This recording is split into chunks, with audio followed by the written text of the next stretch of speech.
Hey, what's up, guys? Today is May 6th, and you're here with Danny and Evan, Red Llama, for the first cut. Welcome back, everybody. Evan, say hello, would you? So today we're actually reviewing jazz as the topic. Now, to be clear, there's a lot of different subsets of jazz that we very well could be going into, and that's typically kind of what we like to do, is find the very niche little areas. But today we're just doing jazz, and there's an important reason for me, at least, wanting to just do jazz specifically, and that is that I think jazz as an umbrella term, or just the standard term, is often overlooked by more specific types of jazz, or other off genres, I should say, one-off genres, I should say. And yeah, I think just modern jazz doesn't really get a lot of the attention it deserves, in my opinion, as a whole. So that's personally why I wanted to do jazz this week. Evan, what are your thoughts on jazz and what we're about to get into? Well, I guess my thought on specifically this this one, I think regarding jazz on this, the fact that I think the biggest reason to me that it was jazz and not something very specific was, I think Bandcamp's like filing system is really bad. That's true too. And that's a great point. Here's the thing: I wanted to actually do something specific. Like, I actually kind of wanted specifically to listen to bebop or listen to like spiritual jazz or like avant-garde jazz, but like everything's just mixed. Like, I swear to God, you click on spiritual jazz and you'll get everything. You click on bebop, you'll get like electro funk jazz. Like, yeah, it's kind of silly. Like, I agree. This will be the first episode that will actually be playing music alongside the thing, though, so you can actually hear what we're talking about. Yay! Excited. So yeah, you can actually hear what we're talking about, not just have to look it up. But please do look these bands up anyways, because honestly, as we've said many times before, and we'll probably say it many times still, these artists are really good, and that's the reason we're doing this, is so that you can discover them and listen to them, buy their music, or not just listen to it on fucking YouTube or whatever you want to do. But they're really, really worth the recog. So for sure, look them up, but you will get to hear them today while we're doing the thing too. So with that, let's go ahead and dive on in, shall we? Okay, so the first pick we have for you today is Andreas Thor and the Nordic Quartet. As you can see, he's from Reykjavik, Iceland. I'm amazed that I knew how to pronounce that, honestly. I mean, I know it's a common name, but yeah. I mean, Iceland, it's not that hard to pronounce. It's just ice. Iceland, yeah. That's totally what I meant.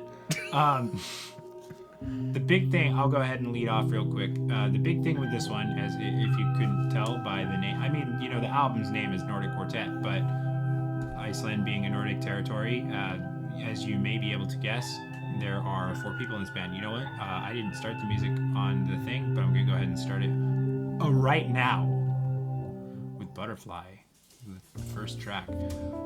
As you'll notice, it is a quartet.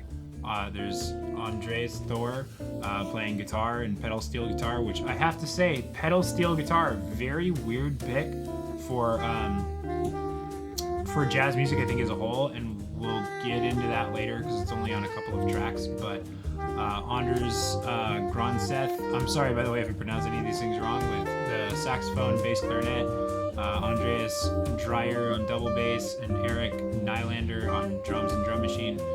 Very simple instrumentation, fairly simple music, I would say, as a whole too. It's very applicable, I would say, for your... Oh, hang on one second.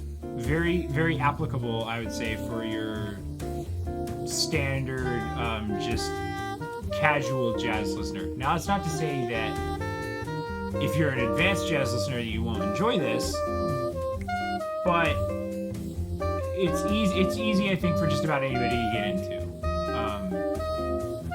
Evan, what are your thoughts on the Nordic Quartet? Well, this to me is actually quite special.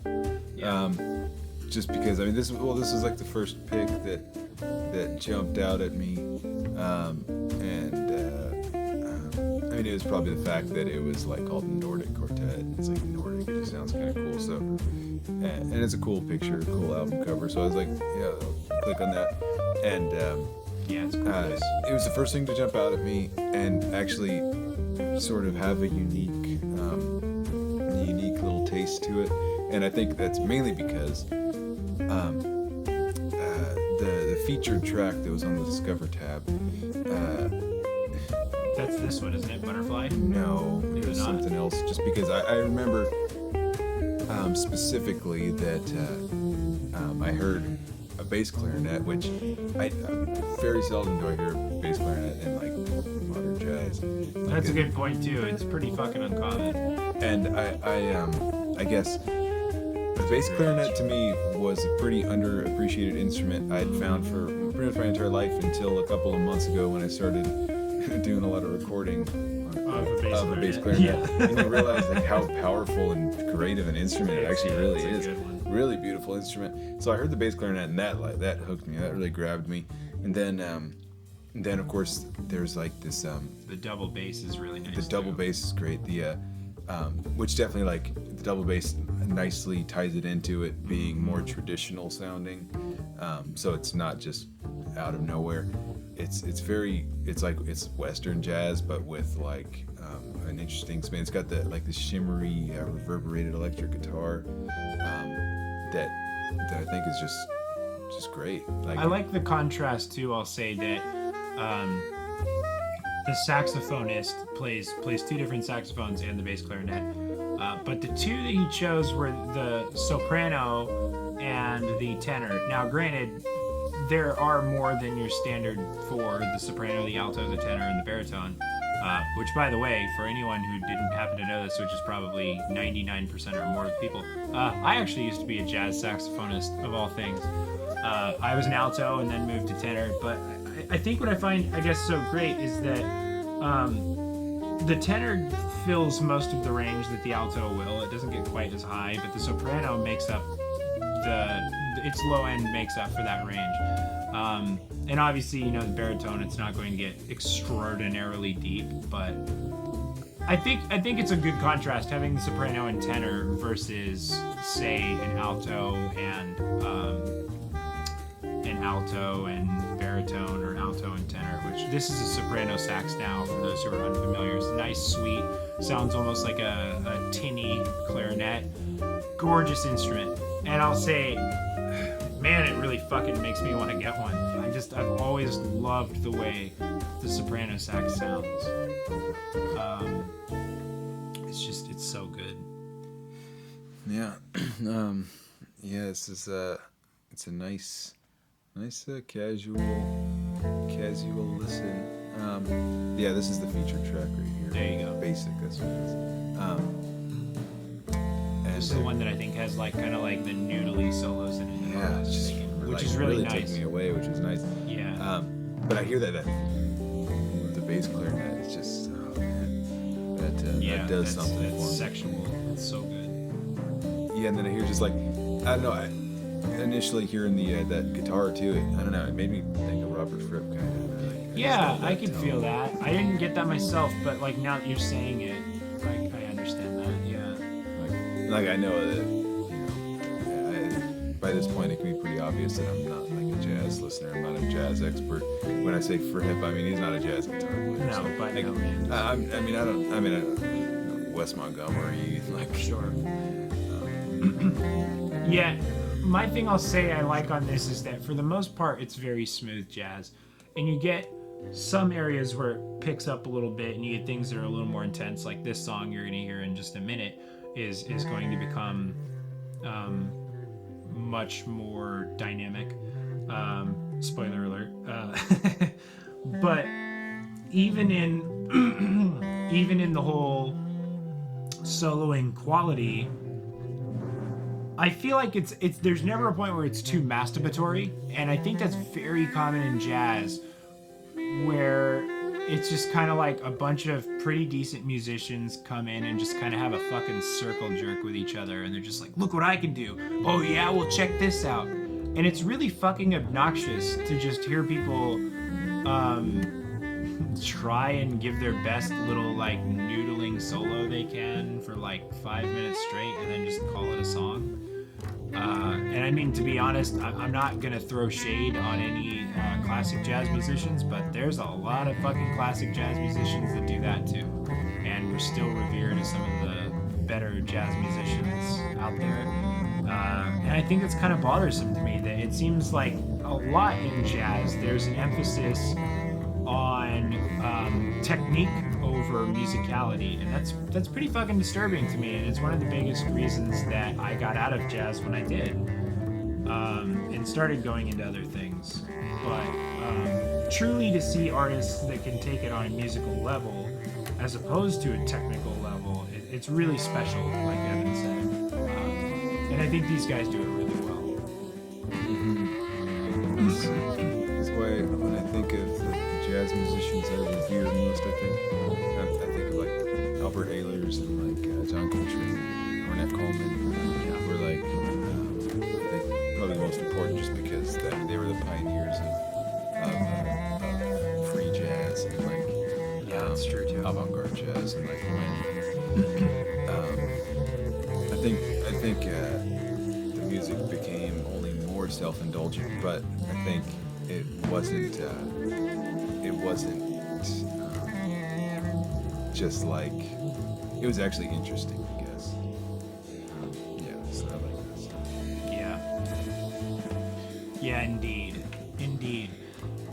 So obviously you guys are listening along with us, and you can certainly make up your own minds about how you feel about this, but it's good, man. I gotta say, I really enjoy it, and it makes me wanna bust out the French press, have a nice cup of black coffee, just kick my shoes off, and just fucking relax. You know what I mean? Just lay back and just kind of let the world happen for a little while. And you know what I like about this is it's technical enough that you don't have to do that very much. You could just, you know, really actively listen to it and, you know, be kind of sat up and listen to it intently for its nuances and everything, but you sure don't have to. And to me personally, I really enjoy jazz that isn't that way.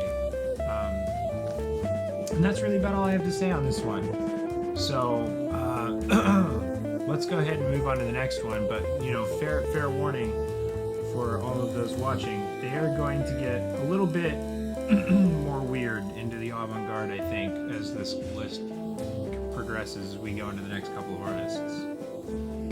But with that, let's get into the next one, shall we?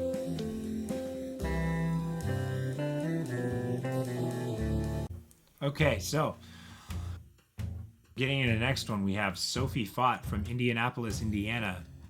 That's always been a weird fucking city for me to say, just Indianapolis, Indiana. Okay, so Sophie, excuse me. I'm not getting to edit these as much with the music actually playing, but Sophie Faught is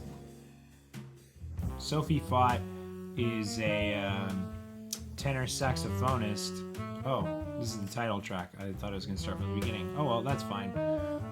Tenor saxophonist, Indianapolis, Indiana. It looks like she's playing also with Nick Tucker and Ben Lumsdaine. Let's see what they play, because I didn't look into that first.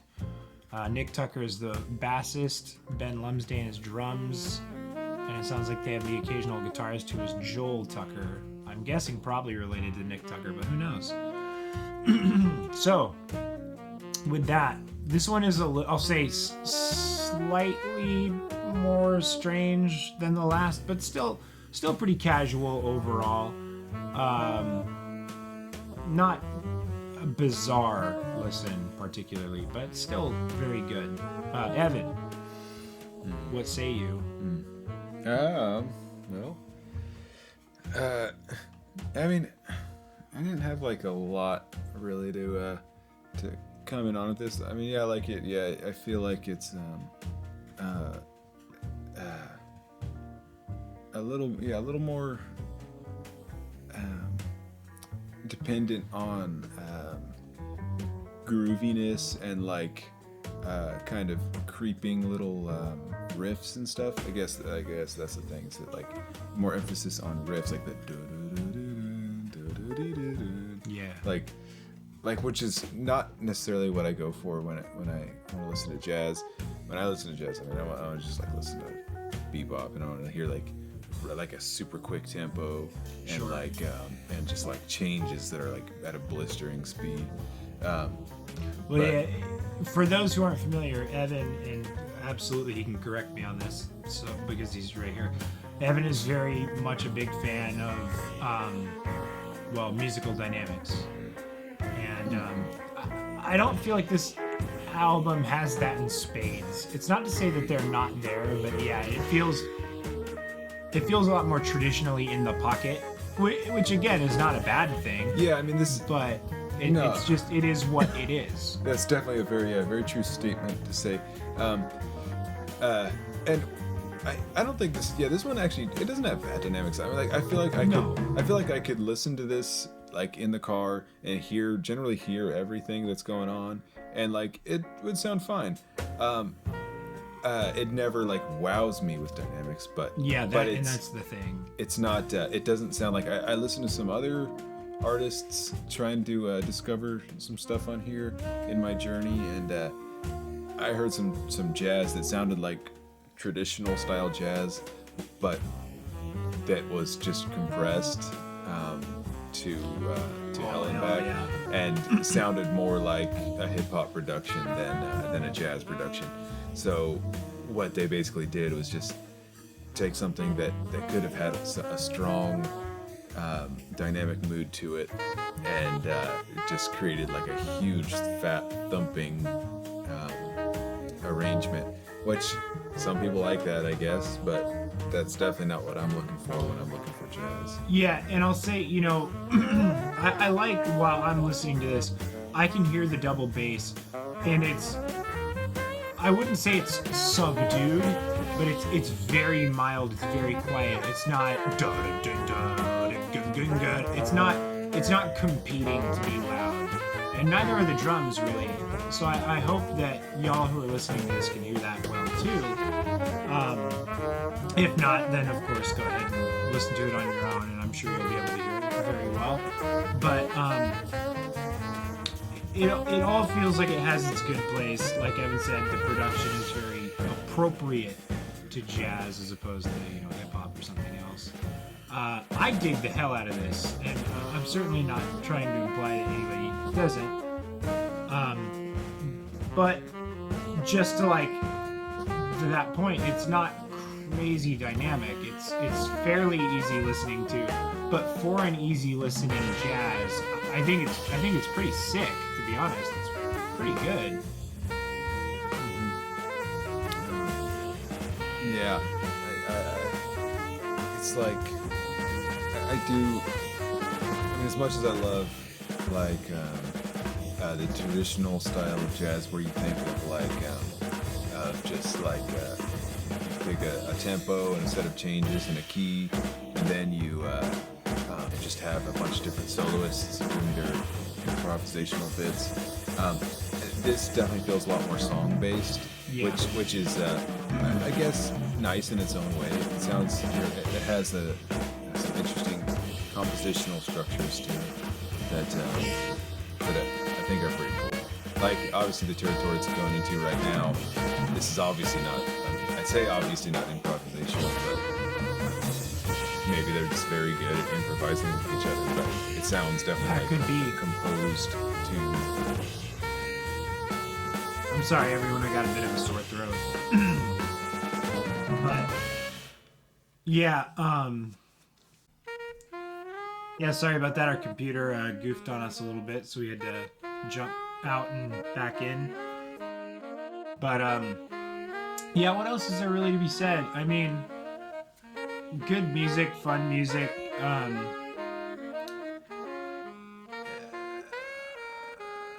don't know. I mean, it doesn't really cut when I think of cut through in the way if I think of all the jazz, great jazz albums and things like that.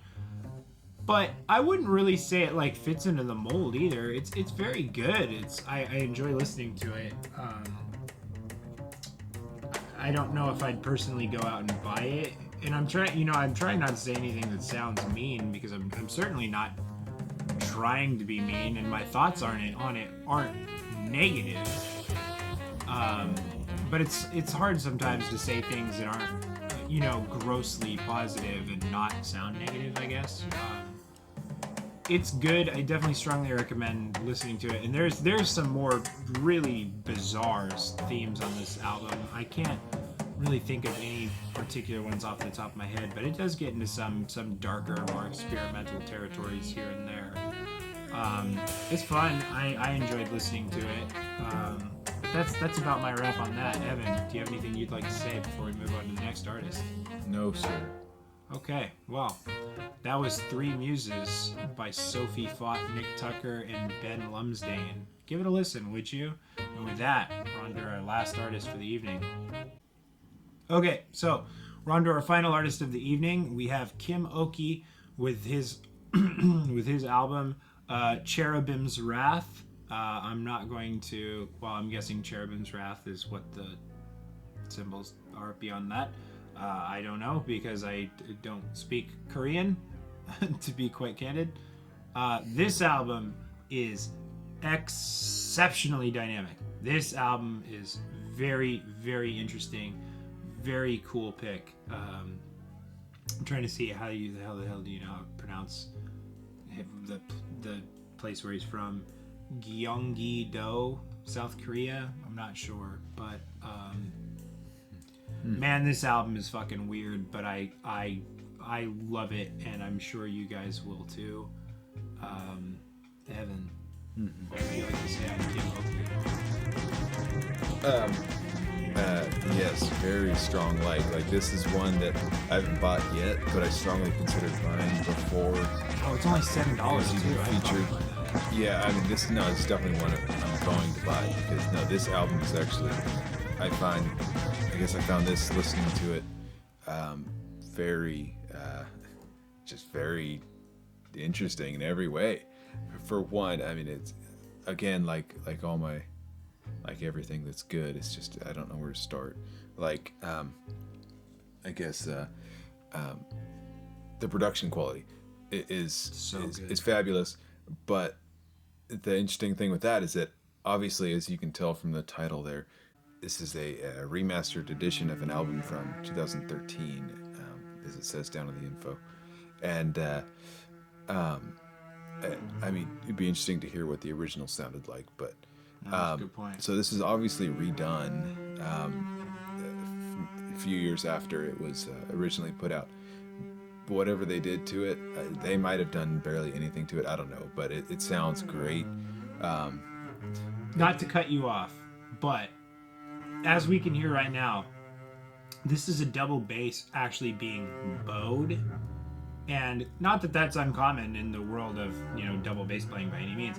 It's very uncommon in jazz playing. But that's the thing with this album that I think is so fucking excellent, is almost everything that's done in this is so uncommon. It's so strange. It sounds to me, bizarre, but so good at the same time. It's like folk art or something. It's just like outsider art. There's a lot of Oriental folk influence, clearly, too, as you'll see when you get into the album. There's actually a specific thing I do want to listen to, even Is it Orion Star House that has like the singing in it? Oh hell yeah! I'm putting that on in a minute too. That's super good. Regarding this album, so this album is this definitely hits like the touchstone for me of what I want to hear when I listen to just anything. It's super dynamic, very avant-garde, very brave to play around with minimalism, and to have these intros that can creep on with obviously this bowed double bass. It sounds eerie. And the way it kind of hatches into these new ideas, and the thing is, it does get more traditional. It doesn't. It's not just pure weird postmodern jazz. Let's get into this Orion Star House here real quick. Yeah. But you go ahead and continue your thing. I'm going to wait till it times out, and then I'll click on her. Well, I mean, yeah, that's kind of, I definitely want to like move into topically into that, because like this Orion Star House, so yeah, this tune was definitely like a very interesting thing for me to hear. It's interesting because as it's gonna get past the sort of ambient noise of like water flowing, the instrumentation was really confusing for me, but like in an interesting way. So listening to this, it's like that's a bass, by the way, for all you. That's a standing double bass. That's I was gonna say, crazy. Here's the thing, this So good. sounds like it could be like your traditional South Korean folk instrument. Yeah, no, exactly. Not a bass. And it's just playing this melody that sounds like a traditional sort of Korean, or I guess, you know, just Asian generally, folk tune. It's just like this really interesting marriage of like folk music and jazz. Yeah. Which is just like really special to me I to agree. hear. I guess it reminds me of Moondog. Moondog, I think, is like probably my one of my favorite jazz musicians, and that was sort of his thing, was that he took jazz music into his own little world, which was very idiosyncratic, and he was more interested in I guess grooves, but creating just these kind of weird, just definitely uncommon atmospheres, and not any kind of overemphasis on extended improvisation or anything too wildly self-indulgent, but like I don't know, just like listening to this, it just makes you think of something that like Godspeed You Black Emperor would have done like back in their heyday. Sure. Like, yeah, totally. Obviously, not to say like, it reminds me of Godspeed. It's so great. No, yeah, it definitely does not. But it sounds like as adventurous and curious as they tend to be, like,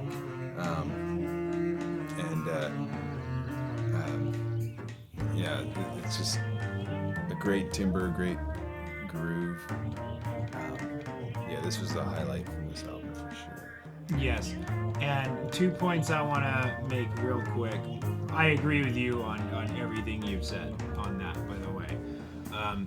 The combination of traditional Oriental folk in jazz on this album is, honestly, it's fucking stunning. When I was listening to it, I was legitimately entranced by this when I was listening to it the first time, and I hope you guys can feel that as well. It's very, very unique, extraordinarily unique, but it's extremely good.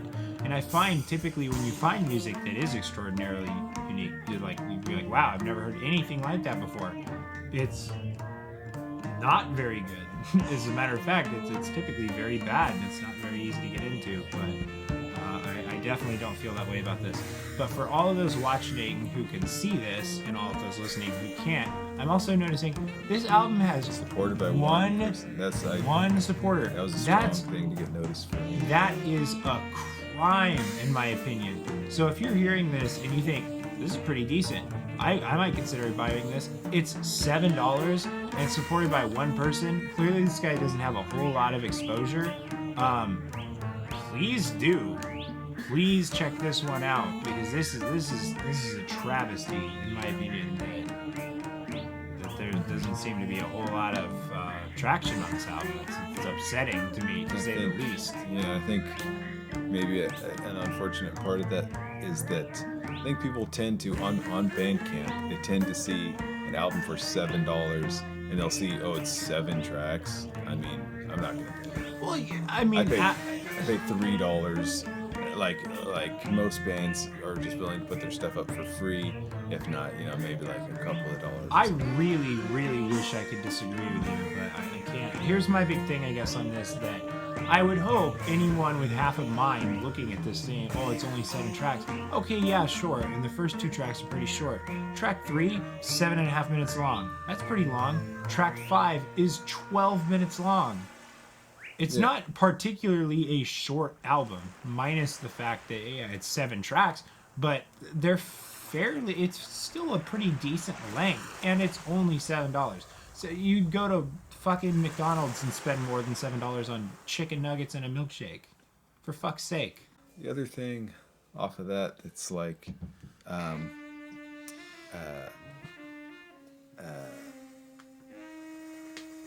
I forgot what I was gonna say. I'm not sure. It was has to do with McDonald's. No.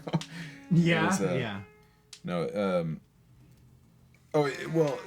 Okay. So the other thing that comes off of that I gotta say, we're getting in some real dissonant territories here, and it's getting me excited. Is that to me, the quality of the body of work is so much more important than the length. Oh God, yes. For the love of God, like if this album was 30 minutes, but it was genuinely filled with just very interesting peaks and valleys.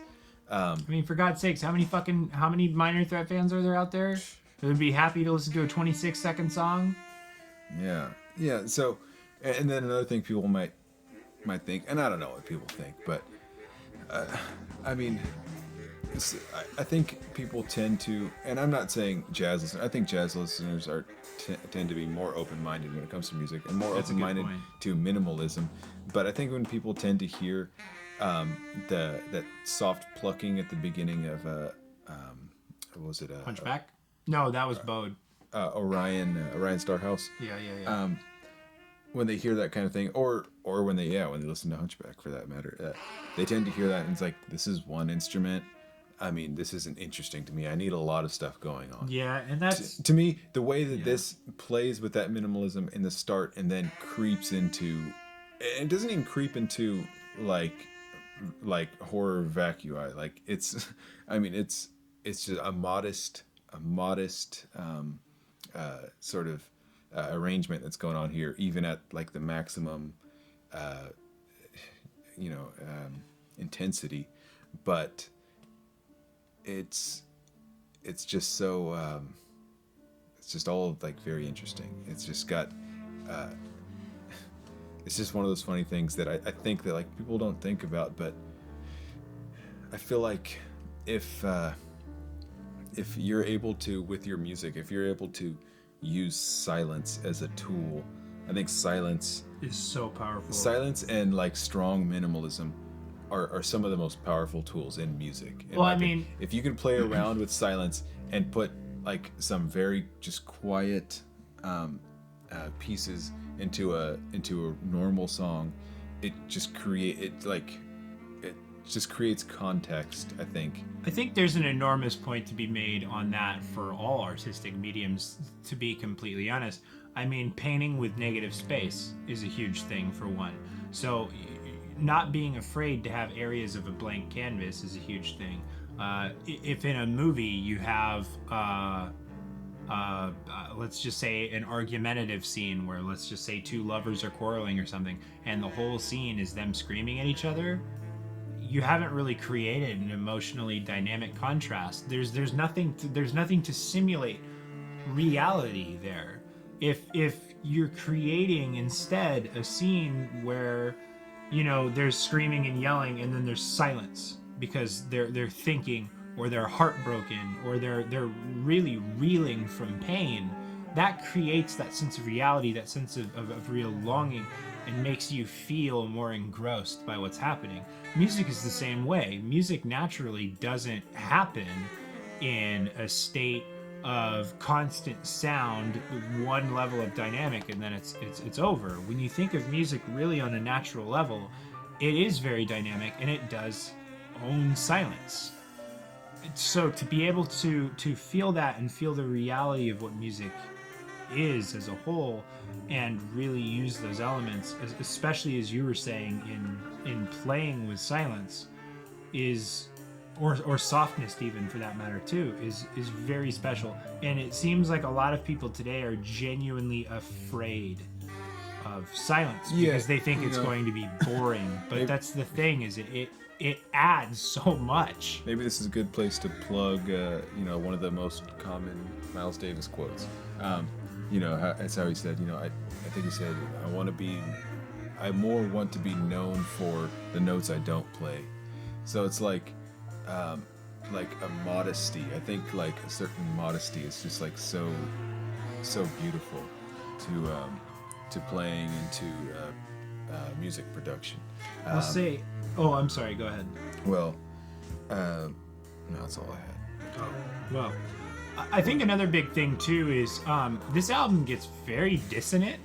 And to be fair, the last one did too. You guys didn't get to hear it too much, but if that's something that's really, really putting blood in your pencil, then by all means, go ahead and listen to it. But okay. That was a weird way to say that. I meant to say lead, but still. Blood in your pencil. Like blood in your pen, I would get. But. Yeah, well, you guys know where my fucking mind is. But if it's really interesting to you, the concept of dissonance, then certainly go back and listen to the last album fully too. I mean, do anyways, but specifically to hear it for that. But I'm sorry, that metaphor threw me off. The thing I'll say with dissonance too is that a lot of people think, if you're playing with notes that are out of key, or really playing around with dissonance, it's bad. You're not playing a note that's in scale, and it's dark, and it sounds severe and agitating and things like that. Well, but again, those are natural feelings. Those are natural things that occur, that we experience, that absolutely owns a huge place in musicality. And to quote Victor Wooten, there's 12 notes between every octave. Even if you hit a wrong one, you're only one note away from being right. You shouldn't be afraid of being dissonant by any means. And anybody who is really a fan of Victor Wooten knows that he does play around with dissonance a lot in very smooth sounding things and being out of key. I think a lot of those big bassists, the big Richard Bona is another fucking amazing example. They do that a lot. They really play around with getting out of key deliberately, and it's so good for it. I mean, this is something we can hear literally right now. And it's one of those things that I guess, you may find it bizarre at first, but once you kind of step away from that and think, it was deliberate, and really just kind of try and get out of your normal thinking and headspace, I think you'll find that it is very good. I mean, I guess it's not for everyone, but ultimately, I think it's fucking amazing. I don't really know what to say too much more on that, but playing with dissonance and silence and dynamics is so cool to a good album. Come on, just that song name is like so, like it's throwing me off. Like it's almost like hilarious, and it's almost like, what is it? What's the message? It's very interesting.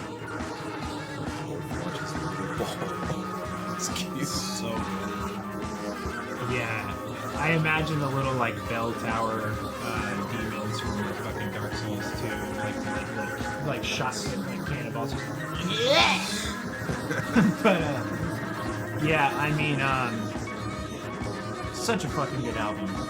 I know I'm gonna be buying it. I know you're gonna be buying it, and goddamn, you guys should at least check it out.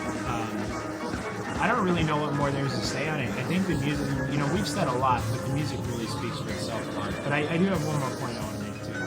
I've been talking to a good handful of people recently, and I've found that, I've known it's a thing, but it's something that I didn't really realize was as cancerous as I think it is. That there's a lot of people today who have this mentality of like, I love art, I enjoy art, and I want to experience art as much as I can, but I'm not going to support artists.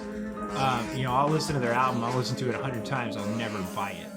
I'll pirate a movie and watch the hell out of that movie, but fuck, I'm not gonna go see it in theaters or like actually, buy the, Blu-ray when it comes out or this or that or whatever. And that's pretty despicable to me, to be completely honest. As an artist who invests my money into other artists on a very literal level to make their albums, literally, that we're funding part of our community out of the money that we make to help people produce their albums in turn, so they can sell it and they can make money, and see how hard it is for them to make money in even that regard. It's genuinely depressing to see how little people really care about artists, how much people love art but seem to almost hate artists. Mm-hmm. It's pretty fucking sad, and that's honestly one of the biggest reasons that Evan and I created Natural Cut Records. Is when we started making music together when we were fucking kids, man. And we always, I'll just speak for myself in this part, I always dreamed of somebody discovering me at a venue and saying, you guys are really good, I want to help support you and this and that and whatever. And that never happened. And I get that it never happened. I'm not fucking bitter about it by any means, but it's a different day and age. There was a time where people legitimately wanted to pay for music. People wanted to go to shows. People wanted to support local arts and their favorite artists and things like that. And that just doesn't really happen so much anymore. And to be honest, if you're hearing this and thinking, well, I do that, that's not me, God bless you. Because you're a very vast minority. But it is kind of depraved to me to think of how little people want to put in for these things that they enjoy every day. Well, yeah, I mean, for all those couple of folks out there who haven't ever made an album and recorded an album and engineered an album and mastered an album. Holy shit. Because I know there's only probably a couple of you. Most of you out there have definitely done that. It's weird how it's easy to become desensitized and listen to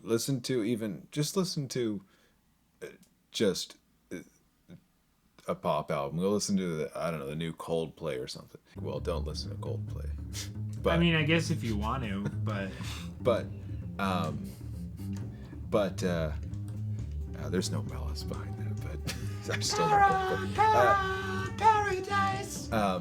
Go listen to the new Coldplay. It's easy to listen to. It's easy to hear a track on the radio or hear it somewhere or other, and just think of it as just a passing sound. You don't think about how much work went into everything. For real. Think of the chain. I think of the artist writing the lyrics and creating the vocal melody. Nonetheless, the suffrage of the actual emotions that occurred to make the song in the first place. Yeah, and then think of everyone involved in the and I mean literally everyone involved in the tracking and the engineering and the mixing and the mastering stage. Everyone involved. I'm talking even down to the janitors at the studio. Who there's that. It's like everybody in this chain who makes these processes go smoothly, and every engineer's assistant who sits there hovering a microphone over a cymbal, or everybody who's using their ears and using their minds to realize some kind of final product. It's really amazing and kind of disturbing that it's definitely easy to take for granted. For sure. But making a record is so fucking difficult. It's very laborious. There's a lot of... I mean, shit. We're fucking engineers. We're producers. We make other people's... We make our music too, which if you ever wanted to hear that, by all means, follow Evan and I on Twitter. We'll talk about it. We'll talk about the bands we produce as well. But we're engineers and producers. We work with people all the time and we can listen to their lyrics, we can feel their pain, but we also see how many times they'll record the same guitar line over and over and over again, just trying to get it perfect, just trying to get it right. I mean, there are some days where you can bust out multiple songs in a day. There are some days where you're lucky if you get one done, just because it's so hard to get it perfect. There's so much work, it's so much effort and pain really involved in it. And I keep saying pain, and I get that it's one of those things that I'm probably sounding almost hyperbolic, but I promise you, if you're not a musician and you know someone who's been a recording musician, ask them how hard it is to record their album. Unless they did it on like GarageBand in like 5 days, I bet you just about anybody would say being in studio is practically an awful experience, because it's so hard, it's so difficult, and it's mentally and emotionally draining. Not just exhausting, but I mean, there have honestly been times where I've recorded music for Evan and I's band Oppress, where I would record the same guitar line like 100 times trying to get it perfect. And it would make me question whether or not I still wanted to do music or not. I'd just be like, maybe I should just literally give up everything. Fuck this song, fuck the band, fuck playing guitar and singing and this and that, whatever. Maybe music isn't for me. It really puts you into a bad state of mind. It's very hard. It's almost really soul crushing. It's rough. But to think, all of the emotional energy going into writing the music in the first place, practicing it with any kind of band or ensemble or anything, and then going in and torturing yourself to record it and do all of those things, and then think, the only real reason you're recording it is for other people to hear it, and then, introduce it to people and then go, yeah, I mean, I like it, but I'm not going to pay for it or anything, minus all that work and effort you put in. To me, it feels worse than the idea of, telling someone you love them and just being like, that's cool. It's kind of heartbreaking. So to see other bands have the same issue on any level is brutal, man. It really disturbs me how little people want to put in for the things that they're getting that they allegedly love so much, especially like this, with an album like this. It's $7. You would easily spend that going out to fast food. If you think just like the idea of like, oh well, I'll just make my dinner at home and then own this album forever for the rest of my life and know that I've supported this artist, instead of going and getting a couple cheeseburgers. That's all it is. That's nothing. But to think like people can't be inconvenienced that much as a whole. They're just like, nah, yeah, but I still really like fucking Baconator, you know what I mean? Don't get me wrong, if you like Baconators, have at it, I guess, but I suppose it's a dead horse at this point. It bothers me. It really bothers me. It's something I'm very passionate about. Yeah, it bothers me. So Evan, anything else you would like to say?